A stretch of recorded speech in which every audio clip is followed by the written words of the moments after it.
जिन्होंने इस धर्म की रक्षा के लिए हमेशा अपने प्राणों की आहुति दी है। हमारा देश जो एक मजबूत देश है, पर कई पॉलिटिकल स्वार्थी पार्टियां, कई विदेशी ताकतें जो इस देश को तोड़ना चाहती हैं, धर्म के माध्यम से, पैसों के माध्यम से भोली भाली जनता को गुमराह करके सामूहिक धर्म परिवर्तन जैसी घटनाओं को कारित कर रही है। माननीय अध्यक्ष महोदय, धर्म एक निजी आस्था का विषय है। धर्म तो अंदर बैठे भगवान तक जाने का रास्ता है, ये श्रीमद् भागवत गीता कहती है। पूरी दुनिया का धर्म एक ही हो सकता है, वो है मानव धर्म, और धर्म कभी अलग हो ही नहीं सकता। पर धर्म के नाम पर अपने अपने मत व पंथ को, अपने संप्रदाय को बड़ा बताने के चक्कर में आपसी टकराव जो खड़ा किया जा रहा है, मेरा निवेदन है इस सदन के माध्यम से, धर्मांतरण विरोधी कानून की आवश्यकता है। इस देश को, इस प्रदेश को मैं आपसे निवेदन करता हूं कि इस बिल को पास किया जाए। साथ ही साथ राजस्थान की सरकार ने धर्मांतरण के खिलाफ बहुत ही अच्छा कानून बनाया है। इसके लिए मैं राजस्थान सरकार और विशेष रूप से वहां के माननीय मुख्यमंत्री जी को धन्यवाद देता हूं। जो धर्मांतरण नियंत्रण कानून बन रहा है राजस्थान में, उसमें अवैध धर्मांतरण पे कम से कम 7 साल की सजा होगी और 5 लाख रुपए जुर्माना होगा। अगर धर्मांतरण किसी नाबालिग का किया गया, दिव्यांग का किया गया, SC ST का किया गया, तो कम से कम 10 साल की सजा होगी और 10 लाख रुपए जुर्माना होगा। फॉरेन फंडिंग ली गई, अगर विदेशों से फंडिंग ली गई, तो कम से कम 10 साल की सजा होगी, 20 लाख रुपए जुर्माना होगा। अगर किसी ने लफ्जहात किया, अपना नाम छिपा के, पहचान छिपा के और कन्वर्ट करने के उद्देश्य से किसी के साथ लफ्जहात किया, तो 20 साल की सजा होगी और 30 लाख रुपए जुर्माना होगा। एक से ज्यादा अगर किसी ने कन्वर्ट किया तो उसमें आजीवन कारावास होगा, 1 करोड़ रुपए तक जुर्माना है। अच्छा कानून है। अब तक जितने भी कानून बने हैं उन सभी कानूनों में सर्वोत्तम कानून है। लेकिन सवाल यह है कि क्या इस कानून के बाद धर्मांतरण भारत में रुक जाएगा क्या? समस्त को प्रीतर नमस्कार मुतव्यस आपण देखुछंती जेपी ओडिया। आपण समस्त को जेपी ओडिया चैनल रे स्वागत करे। प्रिय माने चैनल को जदि प्रथम थर पई आसी अछंती हम चैनल को सब्सक्राइब करी बेल आइकन प्रेस करंतु, जहा द्वारा आगामी प्रत्येक दिनर वीडियो आपण माने पाई परिबे। वर्तमान आपण माने वीडियो रे देखिले राजस्थान रे संसद रे प्रभु जीशु ख्रीष्टंकर सेवा कार्य को धर्मांतरीकरण रो आख्या देई से माने विरोध करुछंती। एही विषय पार्लियामेंट रे जड़े व्यक्ति जनक उठाउछंती जे धर्मांतरीकरण विरोध रे कार्य करिबा आवश्यक अटे। आ राजस्थान रे मध्य बिल पास करा जाय अछि। आ ख्रिस्टियन माने जदि धर्मांतरीकरण करिवे तांको पई से माने अलगा अलगा से माने कानून बनै छंती आ जुर्माना मध्य रखि अछंती।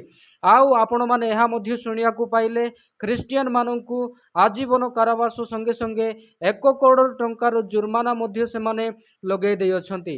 मोर प्रिय प्रभुंकर लोक माने आज दिन मानक मध्य आम भारत देशर अन्यान्य जगार ख्रिस्टियन मानक प्रति कि प्रकार अत्याचार करिया विषय आमने देखुछु ता आपण माने भल भाव स्पष्ट भाव जानुथिबे।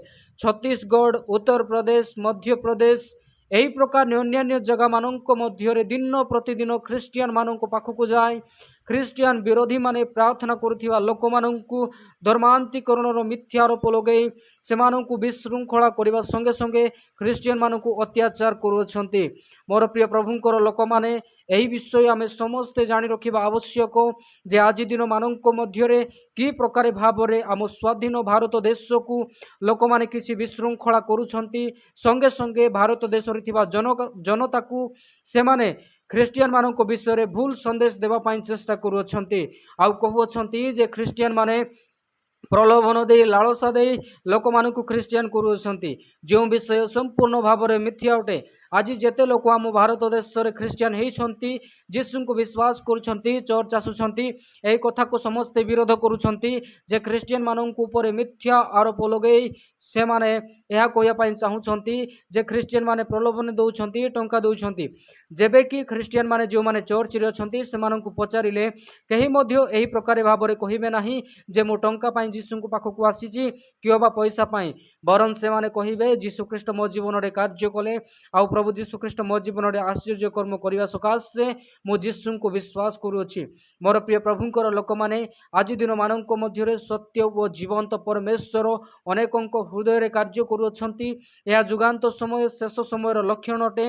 आ परमेश्वर दिन प्रतिदिन अनेकंक हृदय रे कार्य करबा सकाशे से माने प्रभु जीशु ख्रीष्ट को विश्वास करुछंती, जहा फल रे अनेक लोक माने एही विषय को सह्य करि पारुनाहांती। आ जनता मध्य रे एक घृणित मनोभाव स्पीच ख्रिस्टियन मानक विरोध में प्रचार करा जाउछि। आ कुहा जाउछि ख्रिस्टियन माने प्रलोभन दउछंती, टंका दउछंती, लालसा दउछंती। एही प्रकार भाव रे ख्रिस्टियन मानक भूल भाव रे गणमाध्यम रे प्रेजेंट करुछंती किछि लोक माने।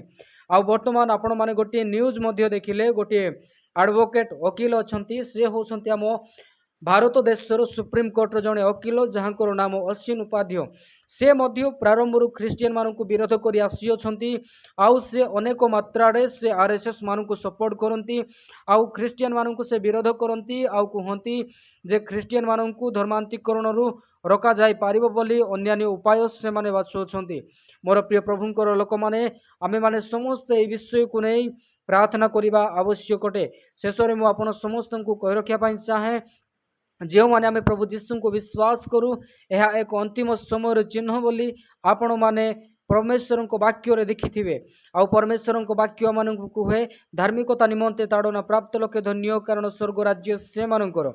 मोर प्रिय माने दिन प्रतिदिन परमेश्वर कार्य प्रचार प्रसार होगा संगे संगे अनेक लोक मैंने आसी प्रभु जीशु ख्रीष्ट नाम साक्ष्य देउछंती आ प्रभु जीशु ख्रीष्ट को विश्वास करुवा समय किछि लोक माने ख्रीस्टियन मानक ऊपर मिथ्या आरोप लगेई जनता को भड़काऊ भाषण देउछंती आ जनता को ख्रीस्टियन मानक विरुद्ध में उसुकौछंती।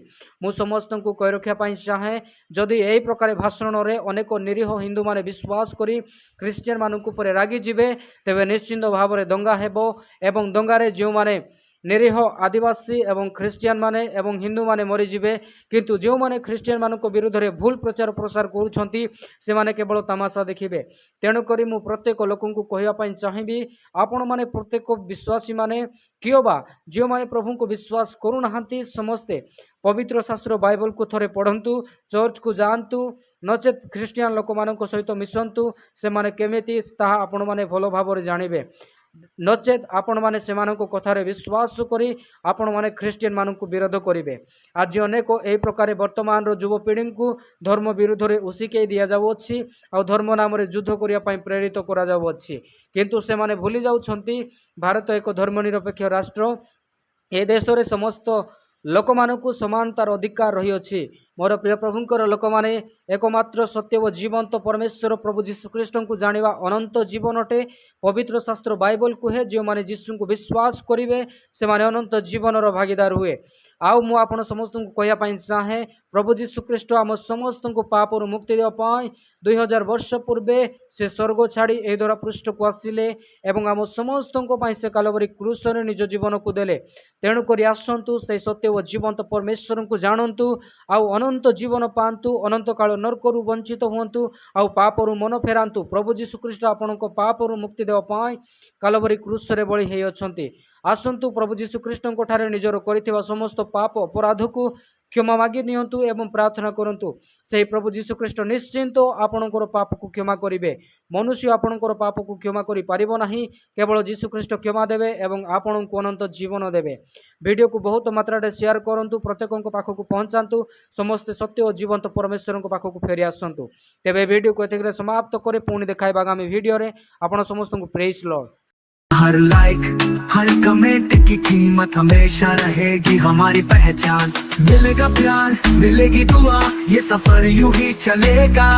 प्रभु को महिमा मिले आप सभी ऐसे ही साथ बने रहे। जय मसीह की।